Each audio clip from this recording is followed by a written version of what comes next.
சரியா தப்பா செய்யறது சரியா தப்பா அதுக்கு தானே நாம இருக்கிறோம். எந்திரி ராஜா, வேலை வந்திருக்குது. அஸ்ஸலாமு அலைக்கும் வரஹ்மத்துல்லாஹி வபரகாத்துஹு. அன்பார்ந்த அனைத்து உறவுகளுக்கும் இனிய இரவு வணக்கம். பாட்டிலே கேட்டிருக்காங்க, சரியா தப்பா? கருமத்தை கண்ணாடி துடைக்கிறதுக்கு வெளியே போய் உங்களை இந்த அளவுக்கு ரிஸ்க் எடுத்து துடைக்க சொன்னது யாரு? சரியா தப்பா? பாட்டு வேறு தப்பு தான், தப்பே தான். அது எல்லாத்தையும் தாண்டி நீங்கள் இந்த டிக்டாக்குக்காகன்னு வீடியோ எடுக்கிறீங்க பார்த்தீங்களா, இதுதான் அதில் மிகப்பெரிய ஒரு தப்பு.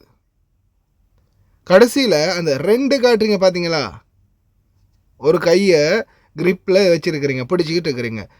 அந்த கையிலேயே கிரிப்பு பிடிச்சிருக்கிற கையிலேயே, அதாவது நீங்கள் உங்களுக்கு ஒரு பிடிமானமே அந்த கை தான்.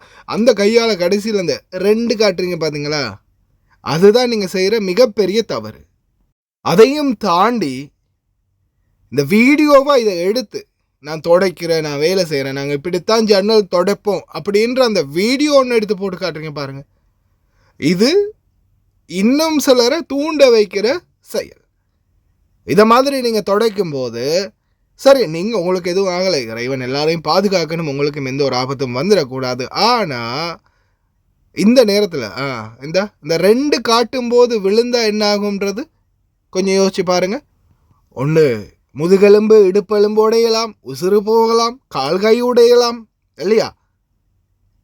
ஏன்னா நீங்கள் சேஃப்டி பெல்ட் போட்டு ஏதாவது விழப்போனாலும் தொங்குற மாதிரி ஏதாவது சேஃப்டியான செட்டப்போட இல்லையே நிற்கிறீங்க.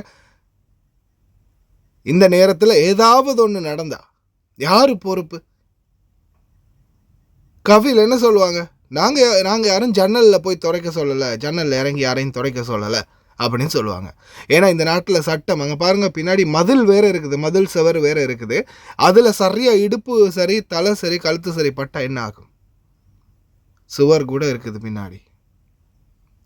அதே மாதிரி இந்த மாதிரி ரிஸ்க் எடுத்து யாரும் வேலை செய்ய சொல்லலை. குவைத் நாட்டுடைய தொழிலாளர் சட்டத்தில் இருக்குது, ஆபத்தான எந்த வேலையும் செய்ய வைக்கக்கூடாது, முதலாளிகள் செய்யவும் கூடாதுன்னு.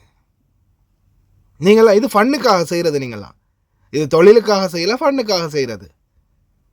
ஏன்னா நிறைய எக்யூப்மெண்ட்கள், ஏன் எல்லாருக்குமே இறங்கி துடைக்க தெரியாதா? நீங்களே பாருங்கள், இப்போ எத்தனையோ எக்யூப்மெண்ட்கள் வருது ஜன்னல்களை, கண்ணாடிகளை வந்து துடைக்கிறதுக்கு. இந்த மாதிரி ஜன்னல்களை, கண்ணாடிகளை துடைக்கிறதுக்கு. ஏன்? மனிதனுடைய உயிரை பாதுகாக்கணும் அப்படின்றதுக்காக பல எக்யூப்மெண்ட்கள். அதே மாதிரி ஏன் இவங்களுக்கு ஏறி உள்ளே போய் நின்று துடைக்க தெரியாதா? அதுக்குன்னு தேவையான உபகரணங்கள் இருக்குது. அதை வைத்து நம்மளுடைய உயிரையும் பாதுகாத்து நம்மளுடைய வேலையும் செய்யலாம். தயவு செய்து இந்த மாதிரியான வீடியோக்களை ப்ரொமோட் பண்ணி இன்னும் சிலருடைய உயிரையும் படைக்கிறதுக்கான ஏற்பாடுகள் பண்ணாதீங்க. இது முற்றிலுமே தவறு. பாட்டோடையே கேட்டிருக்கீங்க, அதால் உங்களுக்கான பதில். வீடியோ அனுப்பிடுறவங்களுக்குமே ரொம்ப நன்றி. தயவு செய்து இந்த மாதிரி முட்டாள்தனமான வேலை பார்க்காதீங்க.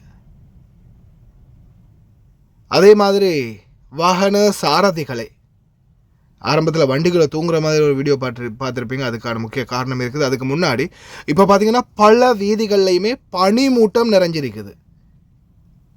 பனிமூட்டம் நிறைஞ்சிருக்குது ரொம்ப அதிகமாகவே. அதே போல் இன்றைக்கி இரவையிலிருந்து நாளை மறுநாள் வரைக்கும் வானிலை மிக மோசமாக இருக்கும் அப்படின்னு குவைத்தில் தெரிவிச்சிருக்காங்க காலநிலை ஆய்வாளர்கள். அதே போல் மூடு பனி கீழ்மட்ட தெரிவு நிலை வந்து ரொம்ப மோசமான சூழலுக்கு மாறலாம் அப்படின்னு தெரிவிச்சிருக்கிறாங்க. அதே போல் இப்போ நீங்கள் பார்க்குறது குவைத் ஏர்வைஸ், குவைத் விமான நிலையத்துடைய ரன்வே. அந்த சைடில் நீங்கள் பார்க்கலாம், இது புதிய ஏர்போர்ட். அந்த சைடு ஃபுல்லாகவே பார்த்திங்கன்னா பனிமூட்டத்தால் நிறைஞ்சு போயிருக்குது. விமான பயணங்களுக்கு கூட தடை ஏற்பட வாய்ப்பு இருக்கிறதா சொல்கிறாங்க எதிர்வரும் நாட்களில். அந்த அளவுக்கு மூடு பனி வரப்போகுது, மழையும் வரலாம் அப்படின்னு சொல்கிறாங்க. அதே மாதிரி வீதிகளில் பயணிக்கிறவங்களும் தயவு செய்து ரொம்ப கவனம்.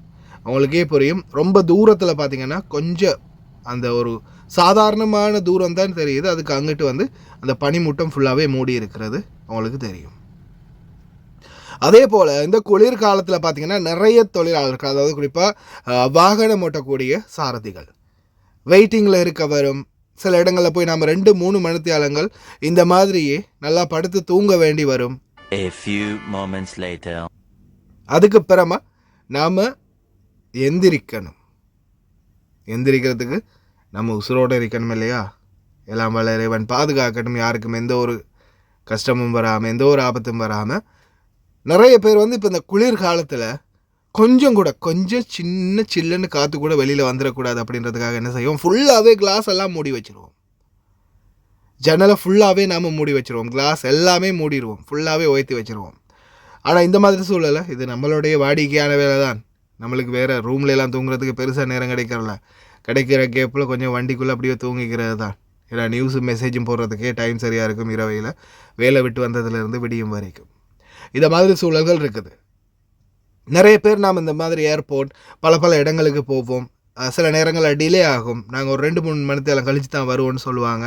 சிலர் வெளியில் எங்கேயாவது போவாங்க, சிலருக்கு வண்டியிலே இருக்க வேண்டிய சூழல் வரும். அதுவும் குறிப்பாக இந்த குளிர்காலத்தில், மெயினாக இந்த குளிர்காலத்தில் பெருசாக வெளியில் நாம் எங்கேயும் இறங்கி நிற்கவும் மாட்டோம், வெளியில் எங்கேயும் போக மாட்டோம், வண்டிக்குள்ளேயே அப்படியோ அபேஸ் அப்படின்னு அப்படியே உள்ளே இருந்துடுவோம். ஆனால் இந்த நேரத்தில் நம்ம ஃபுல்லாகவே கிளாஸ் எல்லாத்தையுமே உயர்த்தி வச்சுருவோம். உயர்த்தி வைக்கும்போது என்ன ஆகும்னு பார்த்தீங்கன்னா, நம்ம விடக்கூடிய சுவாசம், ஏன்னா இந்த மாதிரி நிறைய சம்பவங்கள் நான் இந்த கண்ணூடாகவும் பார்த்துருக்கிறேன், பல இடங்களில் கேள்வியும் பட்டிருக்கிறேன். வண்டிக்குள்ளேயே ஓட்டுநர்கள் இறந்து போகிற சம்பவங்கள், சாரதிகள் இறந்து போகக்கூடிய சம்பவம். காரணம் என்னென்னு பார்த்தீங்கன்னா, நிறைய பேர் வண்டியை ஃபுல்லாகவே எல்லா கிளாஸையும் ஃபுல்லாகவே கம்ப்ளீட்டாக மூடிட்டு உள்ளுக்கு உட்கார்ந்துருப்பீங்க அல்லது தூங்குவீங்க. இந்த நேரத்தில் அன்பார்ந்த உறவுகளே, உங்களுக்கே தெரியும், நம்ம சுவாசிக்கக்கூடிய சுவாசம் அது ஆக்சிஜன், நம்ம வெளியிட்டக்கூடியது கார்பனி ஆக்சைடு. அப்போ இந்த கார்பனி ஆக்சைடு வாயு நிச்சயமாக அது எங்கேயாவது ஒரு இடத்தால வெளியாகணும். இதே வண்டிக்குள்ளே நீங்கள் ஏசியே போட்டிருந்தாலும் சில நேரங்களில் இந்த மாதிரி ஆகிறதுக்கு வாய்ப்பு இருக்குதுன்னு சொல்கிறாங்க. ஏன் வண்டியை ஸ்டார்ட் பண்ணதும் ஏசி ஆன் பண்ணிங்கன்னா கண்ணாடிகளை திறந்து கொஞ்சம் அந்த காற்றை வெளியே போக விடுங்கன்னு சொல்கிறது. அந்த கேஸில் இருக்கக்கூடிய டாக்ஸின் கூட சில நேரங்களில் நம்மளுடைய சுவாசத்துக்கு இந்த மாதிரி பிரச்சனை வரலாம். அதனால தான் ஃபர்ஸ்ட்டுக்கு நீங்கள் வெயில் காலத்தில் எங்கேயாவது வண்டியை நிறுத்தி வச்சதும் ஸ்டார்ட் பண்ணி ஏசியை போட்டிங்கன்னா கொஞ்சம் கண்ணாடியை திறந்து அந்த ஃபர்ஸ்ட்டு வரக்கூடிய காற்று அந்த கேஸை வெளியாக்கி விடுங்க அப்படின்னு சொல்கிறது. அதே மாதிரி நீங்கள் தயவு செய்து வண்டியில் தூங்குறீங்களா இருந்தால் கொஞ்சமாவது ஒரு லிமிட்டாவது கண்ணாடிகளை திறந்து வைங்க. ஒரு சின்ன லிமிட்டாவது திறந்து வைங்க. சாதாரணமாக வெளியிலேருந்து கொஞ்சமாவது காற்றோட்டம் வரக்கூடிய அளவுக்கு. ஃபுல்லாகவே மூடி வச்சிங்கன்னா உங்களுடைய நீங்கள் சுவாசிக்கக்கூடிய சுவாசம், நீங்கள் வெளியிடக்கூடிய கார்பன் டை ஆக்சைடை நீங்கள் மறுபடியும் சுவாசிக்க வேண்டி வரும். அதனால் மூச்சு திணறல் ஏற்படலாம். தூக்கத்திலேயே உயிர் பிரியக்கூட வாய்ப்பு இருக்குது. சரியான நேரத்தில் யாராவது காப்பாற்றிட்டாங்கன்னா, ஹார்ட் பீட் கொடுத்தோ அல்லது இதயத்தை அமுக்கியோ அல்லது கரண்ட் ஷாக் கொடுத்தோ, இந்த மாதிரி ஏதாவது ஃபர்ஸ்ட் எய்ட் மூலம் நம்மளை காப்பாற்றுற பட்சத்தில் இறைவனுடைய நாட்டத்தால் நம்மளுடைய உயிர் காப்பாற்றப்படலாம்.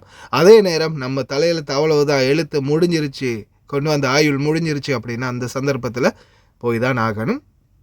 இருந்தாலும் விதியை மதியால் வெல்வோம். தயவு செய்து ரொம்ப கவனம். இந்த மாதிரி நம்மளுடைய முடிவை நாமளே தேடிக்கொள்ளக்கூடாது. நிறைய பேருக்கு இந்த ஆபத்து நடந்திருக்குது. தயவு செய்து அன்பார்ந்த சாரதிகளே, வாகனங்களுக்குள்ளே தூங்குறதா இருந்தால் கொஞ்சமாவது கிளாஸை திறந்து வைங்க. அதே மாதிரி இந்த நாட்களில் சாக்ஸ், ஷூ, கைக்கு க்ளவுஸ், நல்ல துணியாலான க்ளவுஸ்கள் இருக்குன்னா அது வாங்கிக்கோங்க. காதுக்கு மூடக்கூடிய ஒன்று மங்கி கேப், அப்படி இல்லைன்னா சும்மா கேப், என்ன மாதிரி கேப் போடுறவங்களா இருந்தால் அந்த காது ரெண்டுக்கும் மாட்டக்கூடிய அந்த ஹெட்ஃபோன் மாதிரியான ஒரு செட்டப் இருக்குது குளிர்காலத்தில் யூஸ் பண்ணுறது, அது வாங்கிக்கோங்க. ஜெக்கெட் கட்டாயமாக வெளியில் போகிறதா இருந்தால் அணிஞ்சிக்கோங்க. பகலாக இருக்கலாம் இரவாக இருக்கலாம், ஜெக்கெட் அணிஞ்சிக்கோங்க. பகல் நேரங்களில் கொஞ்சம் வெயில் தன்மையாக இருந்தால் ஜெக்கெட்டை கலட்டி வச்சுக்கோங்க, நான் வண்டியிலே வச்சுக்கோங்க. தயவு செய்து கவனம். எல்லாம் வல்ல இறைவன் அனைவரையும் பாதுகாக்கட்டும். தயவு செய்து ரொம்ப கவனம். சொன்ன இன்ஸ்ட்ரக்ஷன்களை முடிஞ்சால் ஃபாலோ பண்ணிக்கோங்க.